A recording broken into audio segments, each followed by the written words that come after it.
We're going to use a version of Linux for all of our building and development.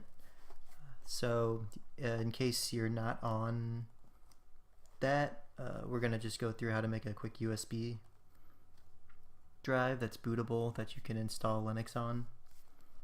The first thing I did was just went to ubuntu.com and I downloaded an image or ISO file for it. So we're going to want just the Ubuntu desktop version, 18.04. It shows all of this stuff, but if you just wait a few seconds, it actually just starts the download. It's not particularly fast. I think the Ubuntu servers are kind of slow. I actually already downloaded it ahead of time, so you can see it right there. It's a pretty big file, so yeah, it's probably going to take a while to get.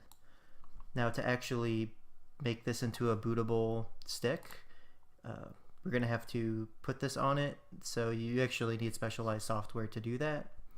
So the one I used was this one called Rufus. So it's just rufus.akeo.ie. So if you just download that file, download that from this website, it should be right here. If you just download this thing, it'll just be an exe file that you can run. So after that's downloaded, you can just run it right here like this.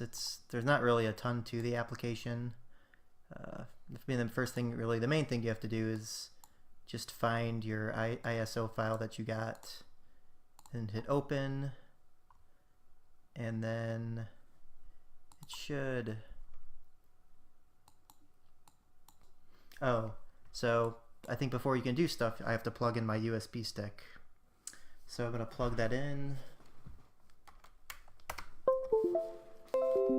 There we go. So that makes sense why it wasn't working. So okay, now that I put all of that on there, it pretty much makes me ready to go. Now I can pretty much hit go. I only have one device in. So if I hit start, it will show this thing, but it should be okay. I remember I did this earlier and I was pretty confused what this was doing, but I thought I'd give it a try saying yes with it. So if you just click yes, it'll kind of just start the process, and it will put the bootable thing on your USB stick. I did install this on a fresh hard drive. I did try the dual booting thing a while ago, and I always seem to have problems with Windows, the Windows bootloader and then the Linux bootloader trying to take over each other a little bit. I think I either lost my Windows installation sometimes, or I would lose my Linux installation a few times. So I kind of got tired of dealing with it. So I usually just buy a separate hard drive and put it in there. So at this point, all you pretty much have to do is, after this thing is done, you just swap out your hard drive, plug in your USB stick that has your bootable drive, and then start your computer on.